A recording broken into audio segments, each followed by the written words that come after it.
All right, welcome to everybody. Welcome to everybody around the world. Welcome to all my subscribers. Got the cat. Mr. Kitty wants to come say hi. Hey, Kitty.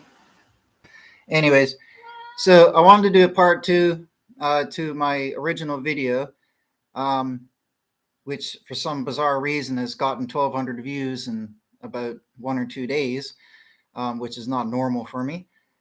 So because I had so many responses to that video, I felt the need to explain further because I've made over 150 videos on this one channel alone talking about true Christian theology, a lot of which has to do with misconceptions about atonement and all of that. When I made that one video the other day, it was just one little video with a little narrow sampling of verses.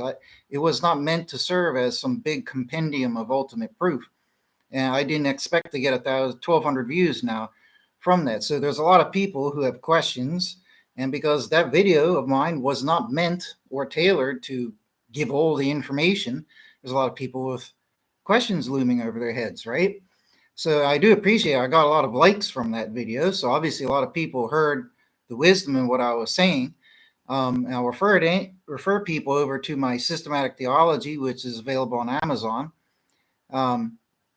And to all my other videos you can watch for free, which have a plethora of evidence. But I wanted to make a part two for that part one in hopes that all those people who are confused or upset, that they or others who are interested can come here and hear a really good layout of evidence. Okay? Now, again, I've already done all the hard work when I wrote the systematic theology, right? I did a lot of effort in compiling the best evidence in a very concise form. So I've done all the hard work already, and also with my 150 videos. Now, I put some more effort into what I'm about to present now, but still, this isn't the ultimate presentation. The ultimate presentation of proof is in my systematic theology, right? But this little presentation I've got here now will, I think, very, very efficiently illustrate that what I was claiming is absolutely true and biblical and scriptural. Okay, that Jesus was not an atoning sacrifice, okay, and that the true gospel, as I said in part one, that really was just the focus of my first video. I was just focusing on the gospel side of things. But the true gospel of Christianity is you have to reform in order to be saved. Okay?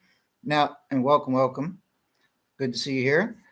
So, for this part two, I'm not focusing on the gospel side of things. Again, that was part one. For part two here, I'm going to focus on what I got into in part one, which is the myth of atonement sacrifice. Okay? And I have an arsenal of evidence here. Like, I have stacks of evidence in what I'm about to read out here. And I really don't see how I really don't see how any Christian leader, teacher, minister, bishop, cardinal, pope, I don't care who, there's no way anybody with a right, sensible mind could hear all of the evidence I'm about to present and say that I'm wrong, right? So let's get started. This might shock a lot of Christians. Like the evidence that I've got here, the facts is going to shock a lot of people because Christians have been duped by the churches for over 1,500 years. Okay, like I was saying in part one, to believe in this myth of atonement sacrifice. And a quick little history refresher for everybody who didn't see part one. In case you didn't know, go ask the historians. Historians documenting early Christians and their belief, they would tell you that early Christians did not believe Jesus was an atoning sacrifice. It's just a blatant fact. Okay, go look up any historical articles on this. The concept that he was an atoning sacrifice took about 300 to 600 years after Jesus to develop. In fact, some of the elements of the atoning sacrifice theory didn't really get rooted until after 1,000 years after Christ.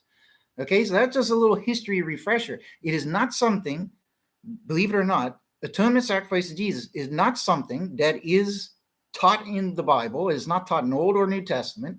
And the early Christians, the first Christians, did not believe it. That's a fact. Okay, so here we go. dismantling all of the lies. So we'll start off here, right? So what I've done here is I've made a lot of very good points, okay, and in bullet point list format. And I didn't want to rely heavily on verses, but I threw in some important verses, okay. So starting off with some very important points, okay, and each one of these points is excellent. Don't just listen to the first ones and think, oh, I don't want to waste my time. Listen to all these points. They're all relevant. And I'm doing this not because I hate Jesus, not because I hate Christians, because I'm a Christian. I love Jesus. I love God. And it disheartens me that everybody else in the world has fallen away. So I'm not here trying to pervert the gospel. I'm here upholding what the Bible says. So let's go look at it. Okay. Now, oh, and the other thing I want to mention first as well, right? People say, a lot of Christians have come and verbally attacked me saying that, oh, I'm trying to claim that you could be saved by your own merits. I never said that. When I'm teaching, as the Bible does, that you must reform to be saved, that's not my invention. That's explicitly what the Bible says. How anybody could ignore the verses that I have posted and read repeatedly that say you have to reform in order to be saved, how anybody could ignore that and then twist it on me and say, oh, well, you're talking about being self-righteous. That is the opposite of self-righteous. Okay, if God tells you and commands you, as he did, to reform, okay, and you're obeying his command and reforming, which is the sensible thing to do, which means stop sinning, there's nothing in that makes no sense. Okay, that makes 100% sense. It's not being self-righteous. It's obeying what we've been commanded to do.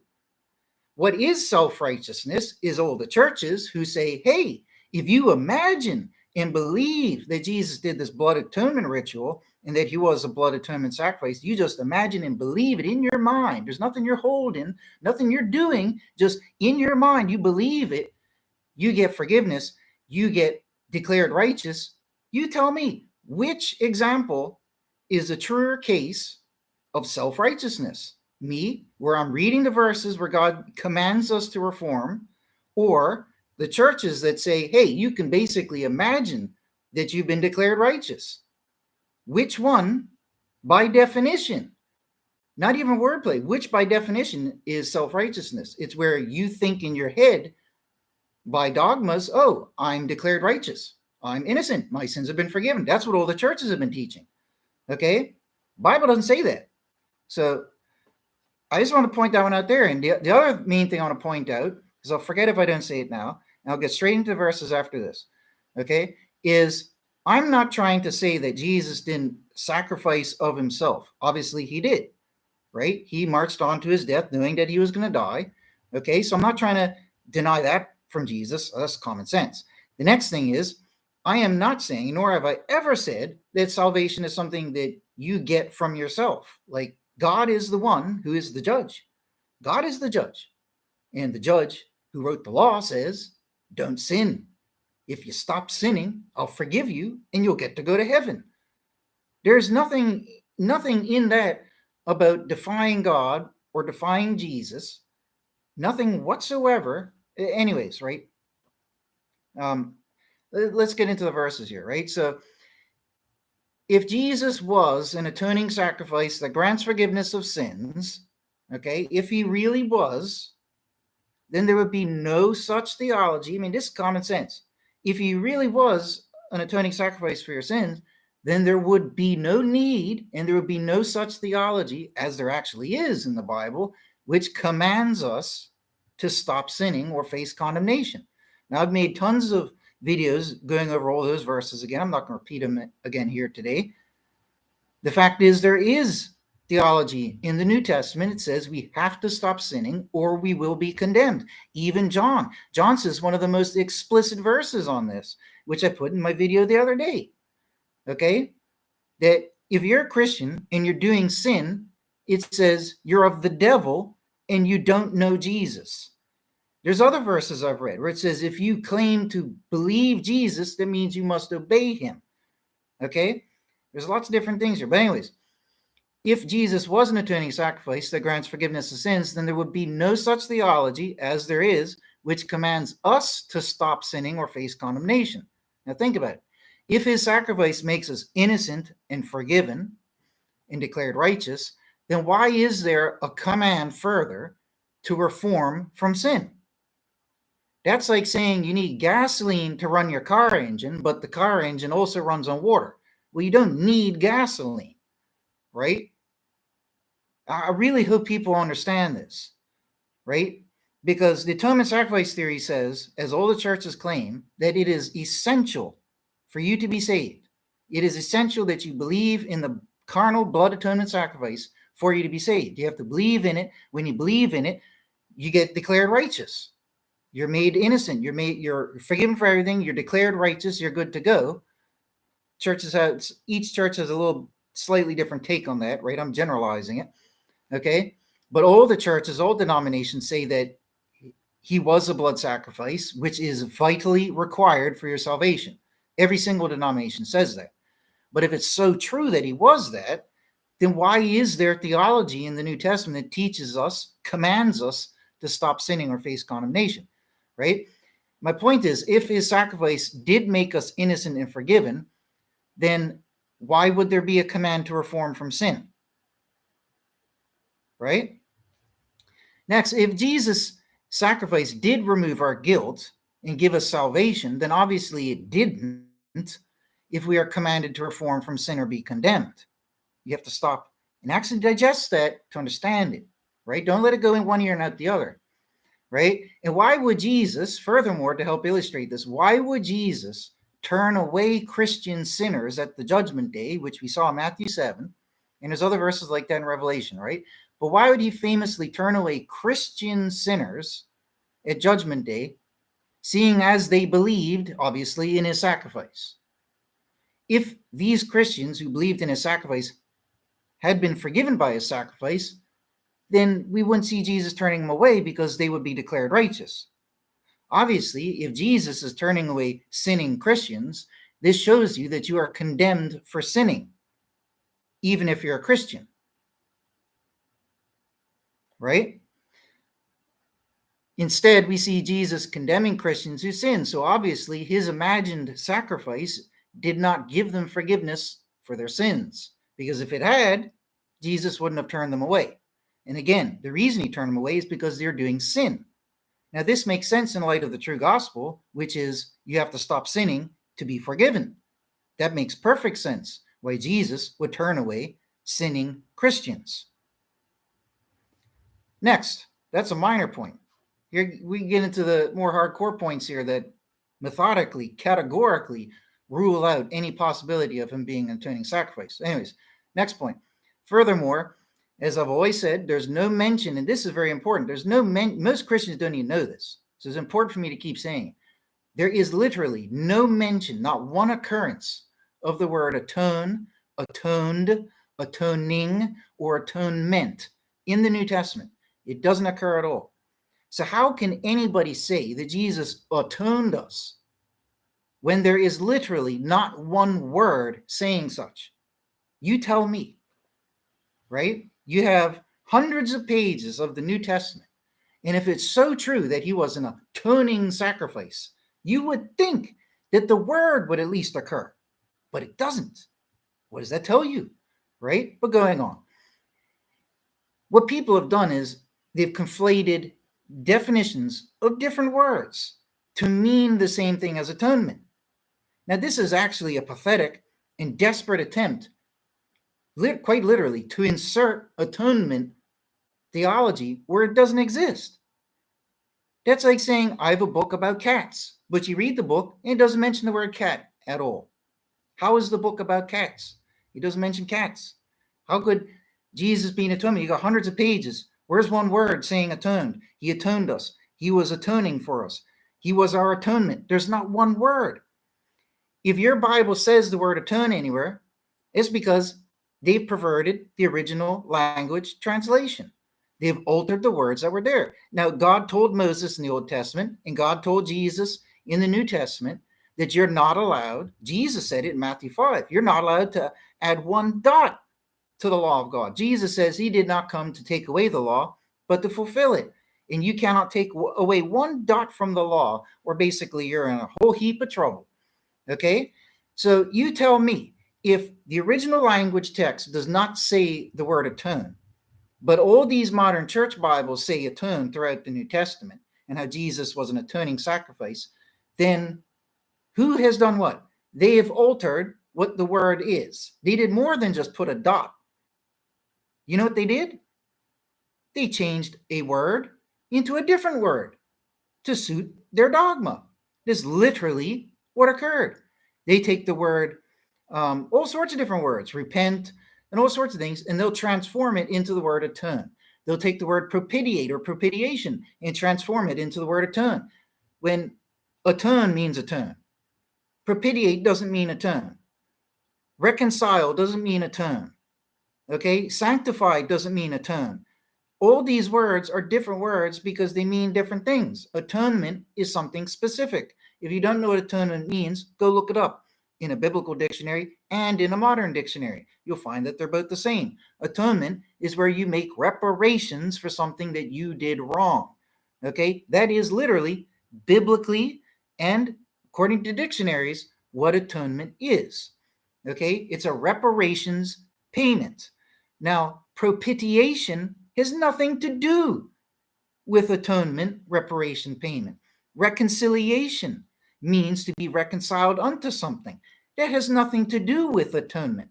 But what the churches have done is the people who altered those versions, is they changed one word into another to suit their dogma.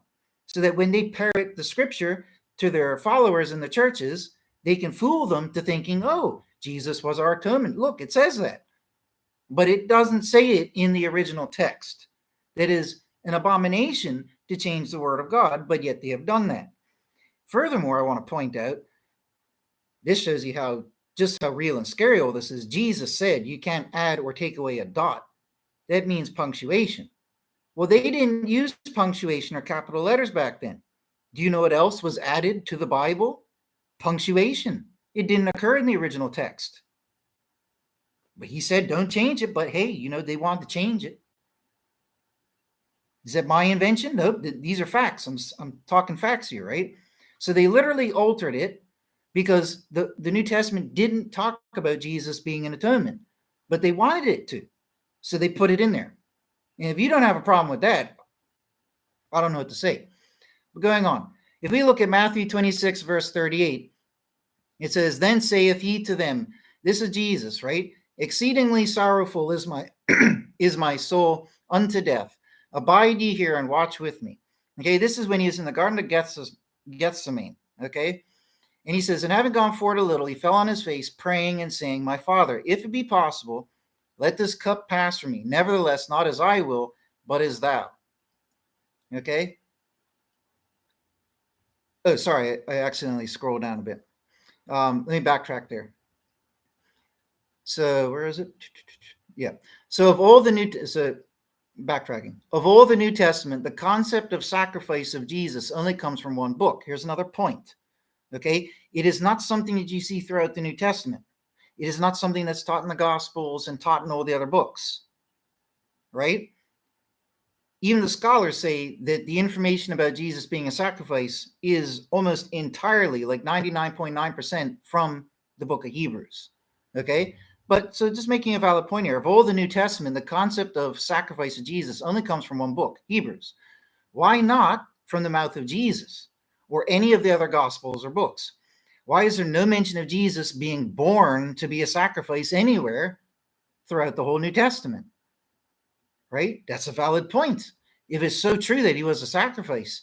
I mean, if the New Testament said it throughout, or at least in a lot of places, and it was abundantly clear, I wouldn't be here making these videos. I wouldn't be here saying any of this stuff. But it doesn't. The entire New Testament is virtually devoid of any concept of him being a sacrifice. There's 3 verses which seem to explicitly say that he was a sacrifice. I can address those if I have time later. But the dozens of verses, probably 100 other verses, show that he clearly wasn't. And the whole of the New Testament doesn't say that he was. We just have one book. We just have 3 verses that appear to say that he was. That's just the reality. I'm just stating the facts of what it is. Okay? Now, next, This is one I just read by accident. Matthew 26:38 in the story of Gethsemane, right? So in the following, Jesus seems apprehensive to go on to his foretold death. I mean, who would enjoy going towards death anyways, even if you're Jesus, right? It says in another verse, he was crying, weeping out tears and all of this. He was grieving as he was dying on the cross, right? So in the following verse from Matthew 26, Jesus seems apprehensive to go on to his foretold death. And not that he didn't want to do it, but, apprehensive, naturally apprehensive. I mean, who wants to be crucified, right? Jesus was apprehensive to go on to his foretold death and says, this is the important part, that whether it happens or not is God's will. Now, this is important. So let's read the verse. It says, then he saith to them, exceedingly sorrowful is my soul unto death. Abide ye here and watch with me. And having gone forward a little, he fell on his face, praying and saying, my Father, if it be possible, let this cup pass from me. Nevertheless, not as I will, but as thou. Now, the important point that I want to make is as follows. Okay? If Jesus, obviously, as we can see here, was somewhat apprehensive, I mean, he was afraid to go on to this death that he knew he would have to go through, wouldn't this imply, if Jesus was sacrificed, that God murdered Jesus against his will? That's a good point. Because the whole point of a sacrifice, the churches always present Jesus as being Jesus did go willingly to his death. Don't get me wrong. Don't get it twisted, right? But I'm pointing out something that's important here. Okay? There's only one or two places that show Jesus being afraid of dying. This is one of the two places. Okay? Jesus was clearly afraid. He says, exceedingly sorrowful is my soul unto death. Right? He was whatever the right word is, apprehensive, worried, scared, sad, exceedingly sorrowful is my soul unto death. But then he took it out of his hands and lifted up to God. My Father, if it be possible, let this cup pass from me. Nevertheless, not as I will, but as thou. So Jesus left it in God's hands. So if it's true that Jesus was meant to go march on as a blood sacrifice, then that would imply that God murdered him.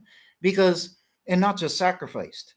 Because if Jesus had been jumping for joy, oh, goody, I get to go and be sacrificed, and ran up there onto the cross and let them do it, you know what I mean? And, just went ahead with it, all happy-go-lucky, that wouldn't be murder because Jesus wanted to do it. But because we see here that Jesus was afraid to die, he was sad, he was scared, he was sorrowful unto death, you see that he was apprehensive. So if he was apprehensive to go die, but God was ordering him to go die as a sacrifice, that would make God a murderer of his own son. A very good point, right? Very good point. It's easy to overlook these verses where Jesus was afraid of dying, and it's easy to go look at the other ones. Oh, he's like a lamb going to the slaughter and this and that there, right? But that's a good point. If God, you could even leave the verse out of this. Like if you imagine that God ordained that his son be put to death, okay, that is still a dark and abominable thing to start with, okay? Now, if God, let's use a firefighter context, right? On 9/11, there are firefighters who sacrificed of themselves knowingly. They didn't want to do it. They're apprehensive to it. And they ran into the burning buildings to save people. And a lot of the firefighters died in the process. But none of us today consider those firefighters as sacrifices, even though they did sacrifice of themselves. And it could be fairly and technically said that their lives were sacrificed, right? That's entirely fair to say. And in the same regard, you could say the same of Jesus. But in the same light, Jesus wasn't a carnal sacrifice, just like the firefighters were not carnal sacrifices, carnal blood sacrifices. They did noble deeds of selflessness and self-sacrifice. That's the difference here. Okay? Anyways, moving on, getting to some of the more important points. Now, this is an important one. So if we want to believe stubbornly that Jesus was an ordained carnal human blood sacrifice, okay, because he was a human, then here's my following point. Where is the Old Testament precedent and or law or regulations for such human sacrifice. There is none, and there never would be. There's only condemnation of such. So if you want to believe that Jesus was an ordained human blood atonement sacrifice, and you want to believe there's some weird dogmatic reason why it makes sense, or why God would want it or approve it, fine. Let's call your bluff. If it's so true, then God would at least explain it somewhere in the Bible, especially something so hard. I mean, killing goats and splashing their blood around is hard enough. You're talking about doing it to a person. You got to have some explanation somewhere. And there is none. Of course there is none. There's only condemnation of human sacrifice. Okay? For example, in Jeremiah 32, when the Israelites themselves, God's own people, were sacrificing their own children to God as a sacrifice, okay, what did God say? He said in Jeremiah 32:35, and they built the high places of Baal that are in the valley of the son of Hinnom to cause their sons and their daughters to pass through to Molech, which I did not command them, nor did it come upon my heart to do this abomination, so as to cause Judah to sin. So it doesn't matter that they are sacrificing to another deity. Okay? Well, sorry. Well, it doesn't matter whether they were sacrificing to Baal or to God, because in different cases they were doing human sacrifices for God. Okay, and he rebuked them for it. It doesn't make a difference. The fact is, God says here, I did not command them to do human sacrifice, nor did it come upon my heart to do this abomination. So why would God have this precedent? That's a precedent. Like I said, where is the Old Testament precedent in the law for human sacrifice? There is none. There's only condemnation. Here's a precedent for the condemnation. God says he doesn't command human sacrifice, nor does it come upon his heart to do such abomination. Now, if God's one the same always and never changes, if God's not a hypocrite, if God doesn't contradict himself, God hates hypocrites, why would God hypocritically contradict himself and say, hey, you remember how I forbid human sacrifice? Well, now I'm going to appoint it. When did God do that? Where is the precedent for that? Where is the instruction for that? Where is the explanation for that in the Bible? Nowhere. The whole Bible is against human sacrifice. Nations were wiped out for practicing human sacrifice. The very nations that occupied the land of Israel were wiped out in preparation for the Hebrews of the Exodus, and those nations were wiped out because they practiced human sacrifice. There is no way anybody could say that God would appoint human sacrifice. And not just any human sacrifice, but of his own child. That is ludicrous when God explicitly forbid it. And people will say, oh, what about Abraham and Isaac? Without getting into the actual word for when Abraham went to take his son up there to offer up, could actually be, I've argued this before, and it's a completely 100% legitimate argument. Because in ancient times, a lot of people don't know this, right? The Bible was actually written in Paleo-Hebrew, which is an extinct language. It was not written in Hebrew. That's a fact. Go look it up if you don't believe me. It's a fact. Paleo-Hebrew wasn't even spoken in the biblical times, such as Ezra. Around 400 or 500 BC, it was a lost language. Okay, that's why we don't have any of the original biblical books. They're in a different language. If you read the book of Ezra in the New Testament, in the Old Testament, when Ezra and the people of the temple, the priests and all that, they found the scrolls of the Torah.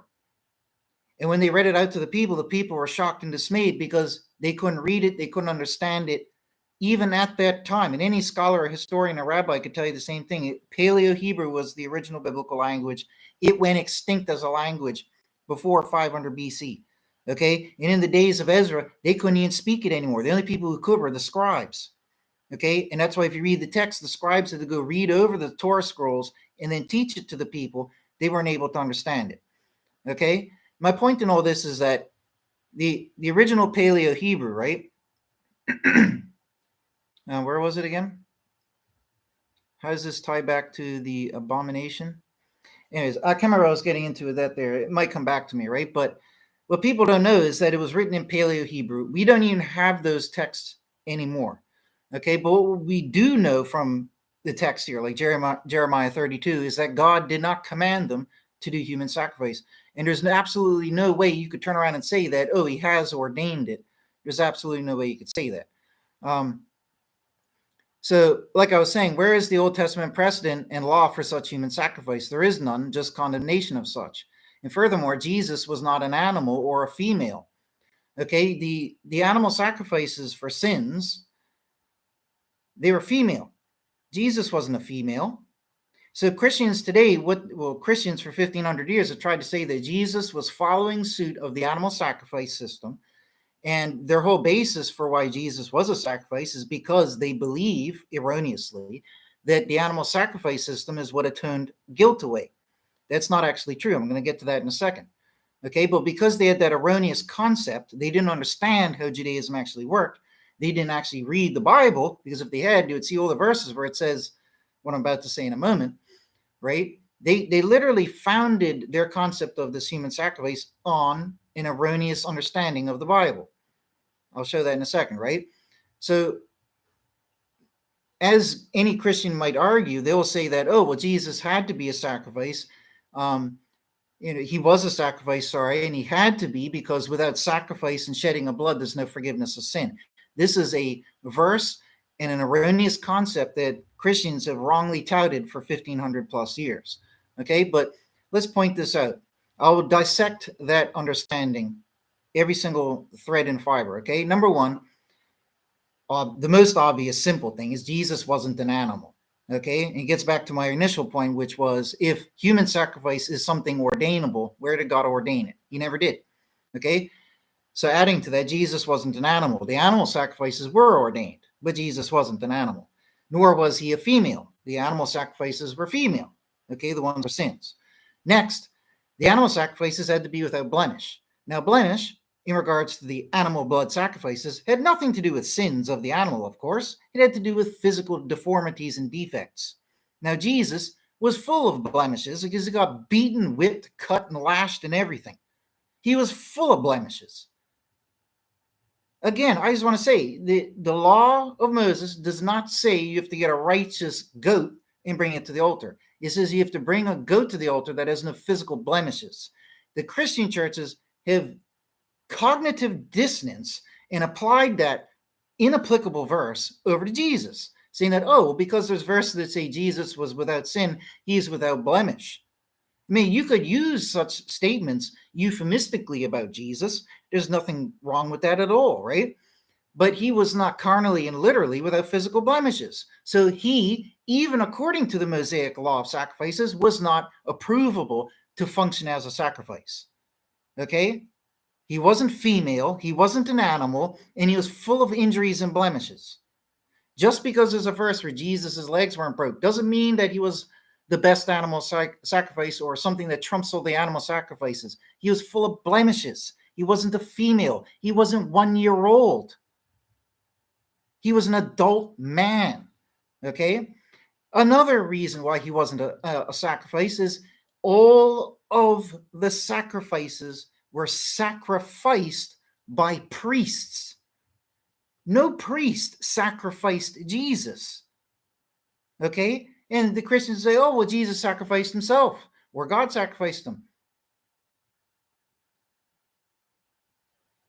Or if you want to claim that Jesus was a sacrifice because he had to be, because God's law made it that sacrifices atone your guilt away, if that's your excuse, then you have to follow suit. That means Jesus had to be without physical blemish, and he had to be sacrificed by a priest, which he wasn't. Okay? And also, I want to point out, nor was his crucifixion or any crucifixion a sacrifice. For example, in the Bible, when Jesus was put up on the cross, that act itself, by the Romans and by the Jews, that was not a sacrifice. The Jews did not sacrifice Jesus. Okay? The Romans did not sacrifice Jesus. They put him to death. His death may have been sacrificial in the sense like a firefighter sacrifices his life, or a policeman sacrifices his life, or if you jump into the ocean to save someone drowning, you're sacrificing your life. Okay? But his crucifixion itself, at the hands of the Jews or the Romans or the Gentiles, it was not a sacrifice. It was a death sentence a capital punishment. Now also, the animal sacrifices have to be burned after they're sacrificed. Was Jesus burned so that nothing remained? No, so that he wasn't a valid sacrifice. In the law of Moses, it says that the animal carcass has to be burned to completion in order for the sacrifice to be validated. If Jesus was a sacrifice according to God's law, he wasn't burned, so he's not a valid sacrifice. And also the sacrifices had to be done within the temple. Jesus was crucified outside of Jerusalem, not even within the realm of the temple. So he doesn't even fit according to that. But the Christian churches say, oh, he had to be a sacrifice because Moses' law says you need sacrifice. Therefore, Jesus was and had to be a sacrifice. But Jesus doesn't fit any of the parameters, and he was a human. How can you ignore all this, right? Next, if Jesus was the high priest, which the New Testament openly tells us, there are chapters devoted to telling us how Jesus was the high priest, then please tell me how the high priest could also at the same time be the sacrifice. Since when? When do you see any precedent for that in the Bible, that the priest is the sacrifice? They're one the same. Nowhere. The priest has the duty of killing the sacrifice and offering up the parts and whatnot. But you see how they have cognitive dissonance in the churches. They don't know the scriptural basis for things. They just have these loose connections flying around in their brain, like they see loose connections of things, and they lump them together like a big ball of Play-Doh, where they're not really examining what they're thinking, what they're believing, and why they believe it. They just think, oh, well, there's a verse that says his legs weren't broken. Oh, well, there's a verse that he's called the Lamb of God. Oh, well, and then they put a few verses together. Oh, he must have been a sacrifice. We can't be forgiven with that sacrifice, they will say. Okay? But Jesus was the high priest. There's no if there. Jesus was the high priest. There is no precedent for the high priest to be the sacrifice, which the high priest is doing. Okay? Furthermore, okay, the only day in which sins were forgiven, so to speak, in Judaism was on the Day of Atonement. That's the day for sins to be forgiven, undeniable. Okay? On that day, all of the guilt, the sins, are put upon a goat. That goat is not sacrificed. That goat is left alive and left to wander away into the wilderness. Okay? Now, this is important. If Jesus had to die, according to the churches, in order to absorb our guilt and make that guilt die with him as the carnal blood sacrifice, okay, then, where was it? You see where I'm getting with this, right? I'm just reading from basic notes that I have and adding into it, so it's a little bit, I don't have some of the things that I've said here, right? The atonement sacrifice, yes. So if Jesus had to be sacrificed so that he could absorb all of our guilt and so that guilt could be killed off with Jesus, okay, the only valid comparison in terms of the sacrifice system and Jesus is the atonement ritual. I talk about it in my systematic theology. It is, even rabbis say this, okay, have said, why didn't Christians at least claim that Jesus was the atonement day sacrifice? That would be far more fitting. I just read today, Rabbi Skovak, I think it was, said the very same thing. I've got it in my systematic theology. There's not one church that has ever said that Jesus is a parallel to the atonement day sacrifice, but Jesus, if Jesus was to be a sacrifice, he has a lot more in common with that.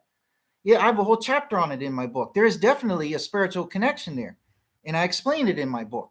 It's got to do with the ensign of Moses. When the Israelites sinned against God, the only way for them to be forgiven was to look at the ensign. The ensign was a serpent dying on a staff.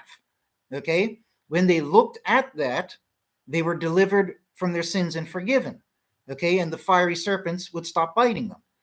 Okay? That lesson, that ensign, and the term ensign is used elsewhere in the Bible about the Messiah. So the Messiah is the ensign. So when the people were to, the coded message with Moses' story there was that in the future, the people would look upon the Messiah, right? And they would see the Messiah dying on the cross. But the reality is that the Messiah, by dying on the cross, has conquered sin and destroyed and judged Satan. There's other verses I detail in my other videos and in my systematic theology that say why Jesus died, and he died so that Satan could be judged. It's manifold reasons why he died. None of them was because he was a sacrifice. One of them was because, like Jesus said, now is the ruler of this world going to be judged. This is what Jesus said, marching off to the cross. Read Revelations 12. When Jesus died and ascended up, what did they do? They battled Satan and cast him down, having judged him unworthy to be in the heavens anymore. Okay? So, where was I again? So anyways, the atonement sacrifice would have been the most fitting parallel for Jesus, but not one church has ever even claimed that, which is the sad thing. If they had claimed that, there would be a lot more basis to draw parallels to. But at the end of the day, the atonement sacrifice goat didn't get put to death. The other goat, the second goat, got put to death. And as I've argued in my systematic theology, I wish people had argued this for 2,000 years instead of right now at the end of days. Okay? Obviously, there's a parallel between Jesus and the atonement sacrifice, because you have two goats. The goat that gets all the sins put on it goes off to the devil in the wilderness. Okay? So it looks like sin and the devil get away. And it looks like the innocent goat or lamb is put to death. Now we see with Jesus, he was innocent and he was put to death. And the sinners got away with it. The devil got away with this, but then he was judged, right?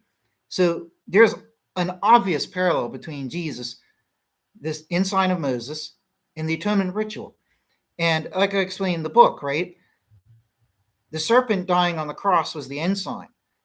On the atonement day ritual, the satanic goat, so to speak, the one with all the sins going off to Satan, was left alive.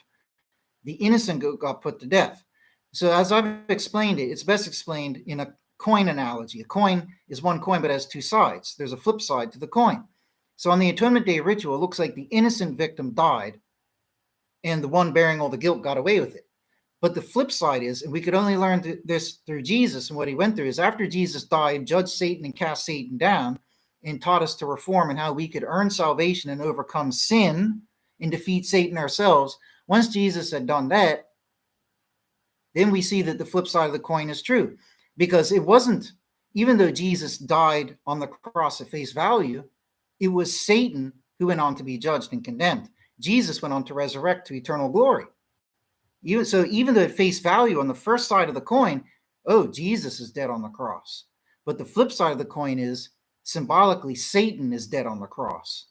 He was destroyed and killed, so to speak, by Jesus's efforts of dying on the cross. That's the point. And all that reflects back over to the ensign of Moses. The serpent dead on the staff or the cross was the sign that heals you. Okay, so there is that phenomenal connection. Not one church has ever pointed this out. Right? But anyways, going on, right? What the churches have said Jesus was is just a blood atonement sacrifice in general, or a Passover sacrifice. But let's get into this. The Passover sacrifice was not for sin. It's like Christians don't know this. It's like, have you read your own Bible? If you read the Bible, you read the Old Testament, it meticulously verbatim says that the lamb that they are to kill is to be killed, butchered, and eaten very quickly, because it is meant to serve as your food and energy for the exodus that was imminently about to take place. They had to have food in their belly to get out and march on this huge exodus. They were ordered to kill the lamb, to butcher it, and eat it without haste. With haste, sorry. Okay? The other thing that the Passover sacrifice was to do was to spare the firstborn of Israel. Now, none of those things, which is what the Passover was for, those things have nothing to do with Jesus.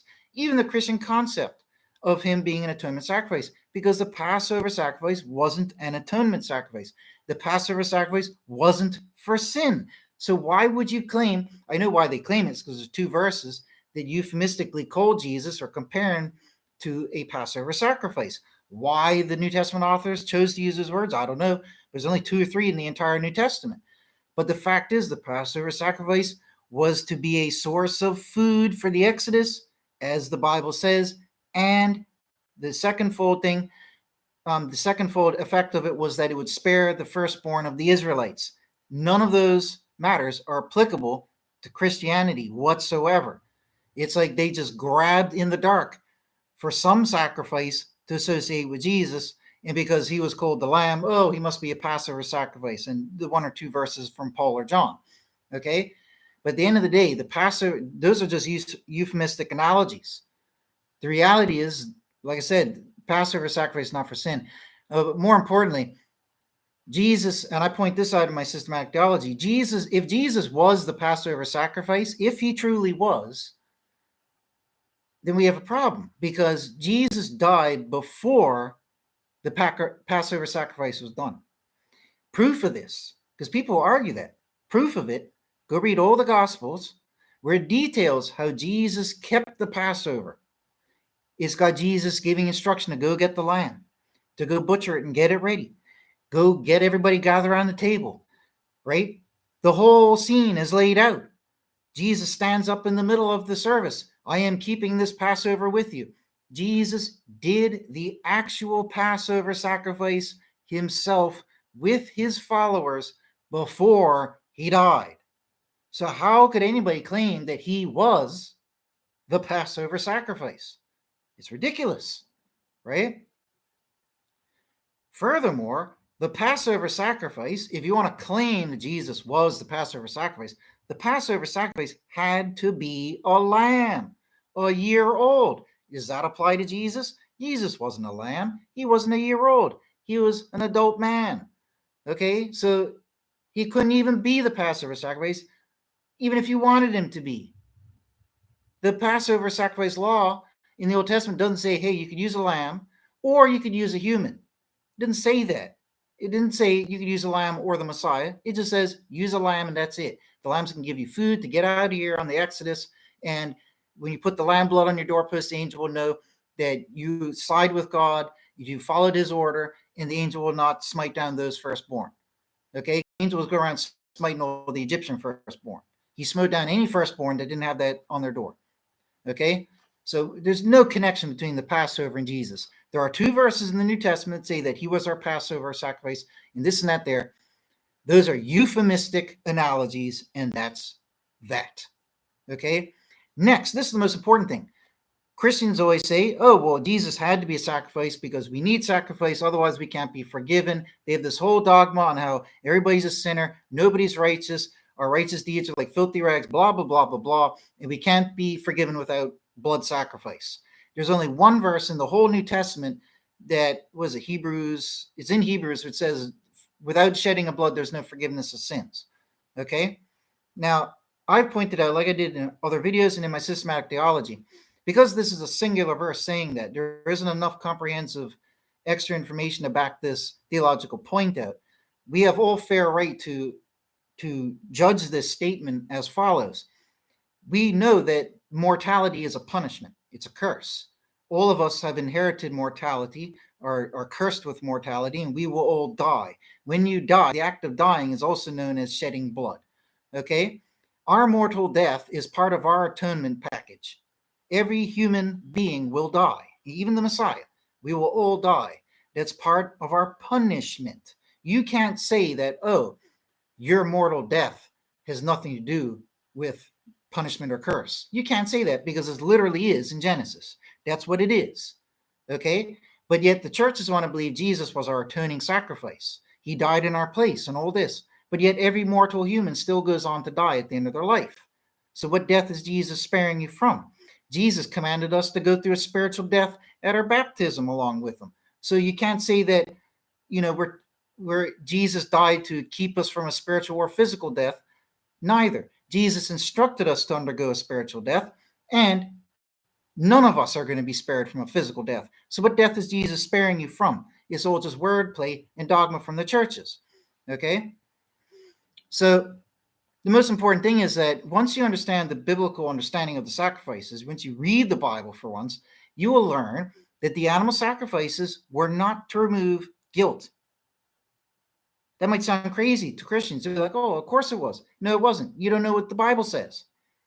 There are so many verses that say that the animal sacrifices are for unintentional or accidental sins, sins done in ignorance. Any rabbi, any Jewish teacher could tell you this. If you go read the New Old Testament, you'll see it yourself. There are so many verses that said that I didn't bother putting them into the lineup here. There's just too many. The animal sacrifices were for unintentional sins. Now, the whole gospel, the whole doctrine, of modern Christianity is that Jesus died as a sacrifice for our intentional sins. Where have you heard a single church say that Jesus died for our accidental sins?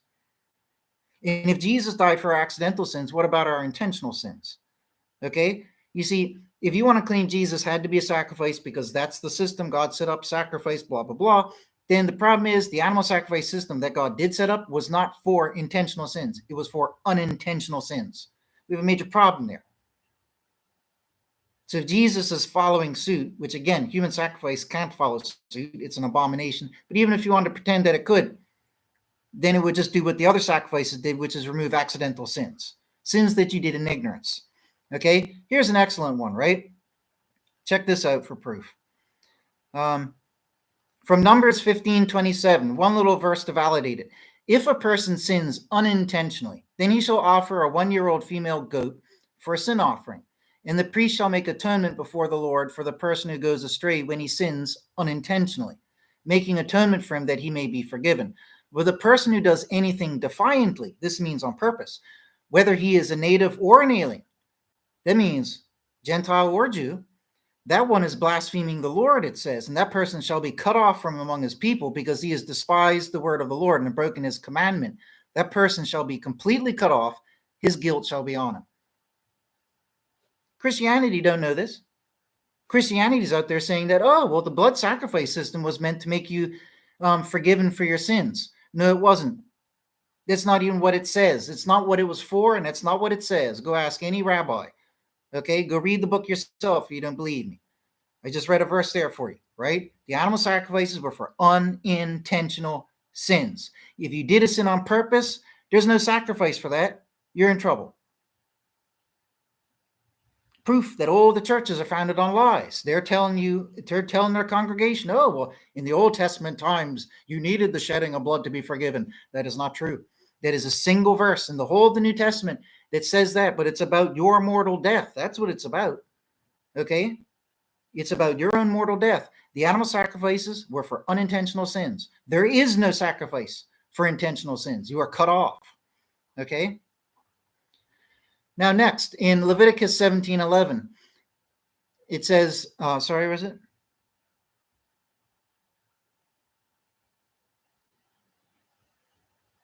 Oh, yes. So what Christians will do, what churches will do is they'll quote Leviticus 17:11, which appears to say that you need blood. I don't have the verse posted here, or I just have my commentary on it, right? But in Leviticus 17:11, it does not suggest that atonement can only be achieved through the shedding of blood. Rather, it explains the prohibition against consuming blood. Okay, this was pointed out by a rabbi. And this was a profound epiphany for me, because I used to find it very barbaric that they're killing these animals and draining all the blood out. And thank God this rabbi enlightened me here, because shamefully, I never even thought about this. We know that the law of God and the law of Moses says you can't drink blood. It's even in the New Testament. The only laws that are given to the Gentiles, there's only a few laws given to the Gentiles. Acts 15, Acts 20, Acts 21, it's in those chapters. It says that one of the laws for the rest of the nations to follow is that you should not drink blood. Okay, that was an Edenic law. It was a Mosaic law, and it's a Gentile law. You're not supposed to drink blood. Everybody around the world is drinking blood. It's heinous. It's vampirism. It's evil. It leads to cannibalism and Satanism. It's disgusting, and it spreads disease, right? So what's the best way to prevent the people from using the blood for any sorcery or bad means? You pour it all out on the altar and burn it. That way nobody can use it. Thank you, Rabbi, for enlightening me. I never even thought about that. I was just thinking, why are they pouring blood out at an altar and burning? It just seems so barbaric. But it's because the people back then, there are still tribes today in Africa that drink cow blood. They'll stab a cow, pour the blood out into a cup, fresh blood, mix it with the cow's milk, and drink it. They do it to this day. And that's what a lot of peoples around the world did. That's blinking disgusting. It causes disease and everything. Okay? But if you, and the Mosaic law says you are not allowed to kill an animal outside the temple. All killing of animals must take place in the temple at the hands of the priests. Okay, and they would pour all the blood out so that nobody could use it. Right? Now, next, if we go and look at this verse from Psalm 51, it says, "Rescue me from blood guilt, O God, God of my salvation. My Lord, open my lips that my mouth may declare your praise. For you desire no offering, else I would give it." This is King David saying this, by the way. King David says, "God, you desire no offering, else I would give it. A burnt offering you do not favor. The offerings of God are a broken spirit, a heart broken and crushed, O God, that you will not despise." That's King David saying it. There's 15 verses in the Old Testament that say that God doesn't want the sacrifices, that he didn't appoint it in Jeremiah 7, strangely enough, and that he hates the sacrifices, that he doesn't need the sacrifices. He says, "I don't eat that fattened flesh. I don't care about smelling incense. Your incense is an abomination to me." 15 verses. Okay? King David himself says, if God wanted sacrifices, I would give them. But he doesn't want them. Right? Next, in Proverbs 16, it says, "With loving kindness and truth will iniquity be expiated." Well, I like that word, expiatory Unitarianism, right? "But with loving kindness and truth will iniquity be expiated. And through fear of the Lord, one turns away from evil." Where does it say iniquity, guilt, is expiated, okay, atoned away by blood sacrifice? Because the Christian churches say you can, because they're misapplying one verse, they're saying that you can only be forgiven through blood sacrifice. We got it right here. Proverbs 16, "With loving kindness and truth will iniquity be expiated." Don't need blood, I guess, right? There are so many verses to back this one up, I didn't even want to waste my time. One more, Proverbs 21, "Performing charity and justice is preferred by God to a sacrifice." So you got all the Christian churches. Jesus had to be a sacrifice. Jesus had to be sacrificed because that's the order of how God does things. Really? No, it's not. God says right here that God would prefer justice and charity instead of sacrifice. Right? So these are just some good points, right? There's much more evidence in my systematic theology, right? I've gone on for an hour, so I'll end the video here, right? But seriously, man, like at the end of the day, it's human sacrifice. Okay, it's an abomination. And I'm just gonna be honest here. Like, if the New Testament taught Jesus like bona fide throughout the New Testament in enough places where it was like without argument, Jesus, according to the doctrine, was a sacrifice, I wouldn't even be a Christian. I would have dropped Christianity and fled it as some heathen paganism. The only reason I'm still a Christian, and the only reason that for 20 years I fought hard to prove the true theology, is because I do not believe that God would ordain human sacrifice. Because I believe God when he says that he hates it. And I believe God when he says he's not a hypocrite and that God doesn't change. He's always one the same. Okay?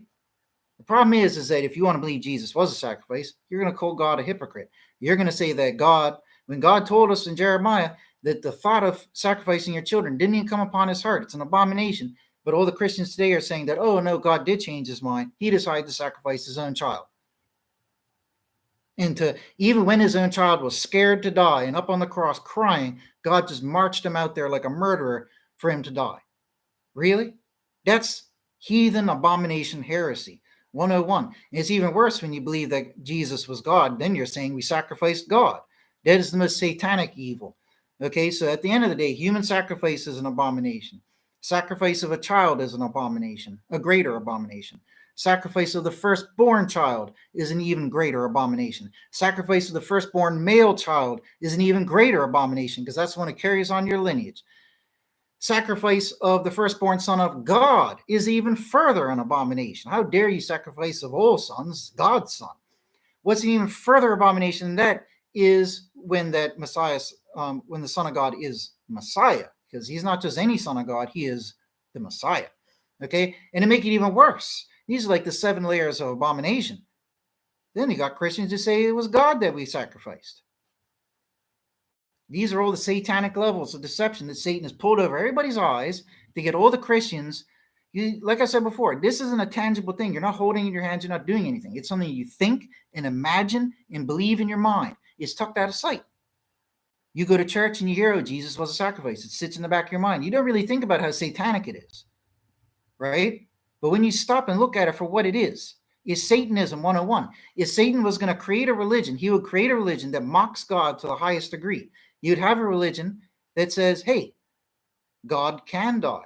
Whereas God says, I'm God, I can't die. Satan's like, nah, God can die. And God says, what is it?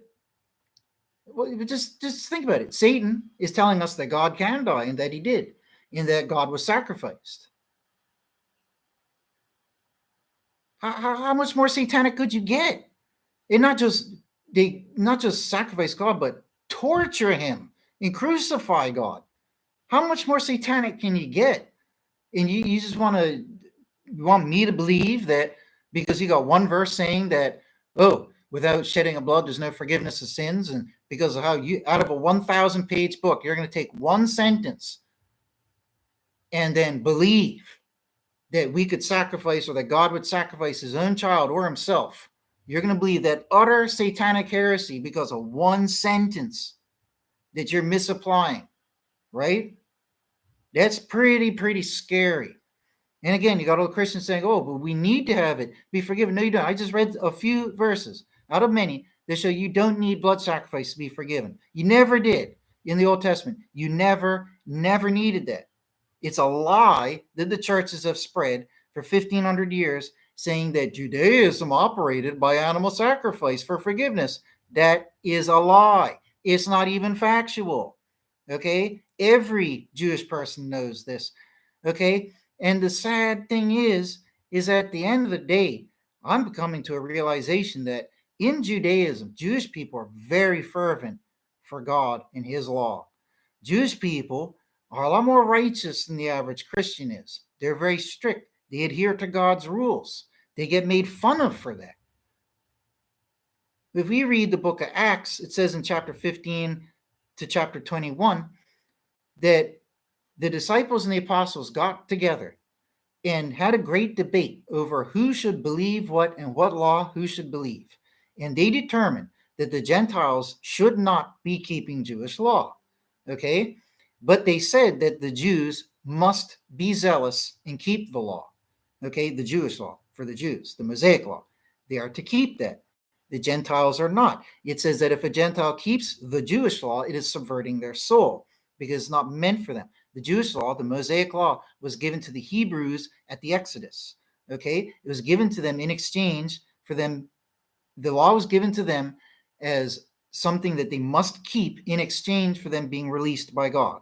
Okay? They had nothing, and God says in those verses that I have not given any other nation or peoples on this earth what I have given to you today. It's not for anybody else. It's for the Jews. And that's why Paul, the disciples and the apostles all decreed after the great debate, theological debate, that Jews should keep Jewish law, that Gentiles do not, and that they should keep what Jesus gave, which is the Gentile law, to honor the first command, to love everybody. By doing those things, you honor all the law and the prophets as a Gentile. Okay, and he also adds explicitly to not drink blood, to abstain from idol sacrifices, and whatever the third thing is, right? Not to eat from a living animal. Okay, so it's very clear that there is no grounds to believe that he was a carnal blood sacrifice. And once the veil, Satan's veil, has been lifted from your brain, okay, you will see this clear as day, right? Every Christian has been duped so hard by Satan that they can't see anything else. They've been poisoned in their mind to believe a satanic heresy, and they're oblivious to how satanic it is, what they're actually believing, okay? So what more can I say? And I'll add this one too as well. Well, actually, no, I won't add that one in because that makes it more complicated. But anyways, take care, folks. God bless. All the best for everybody.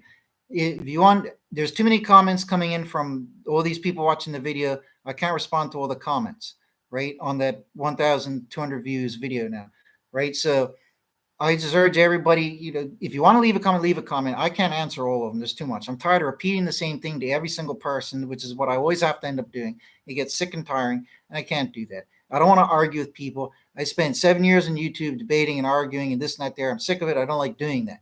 If you want help or, some instruction for something or a guidance in something, if I have the time, I'll try to do that, right? But I got 150 videos on my channel. I got a systematic theology, which is even better. If you want that, go check that. The videos are free to watch. The systematic theology is only $23. You can get it. It gets shipped to you within a day or two. You have all the answers you need right there. Okay, so anyways, take care, folks. God bless. And there you go.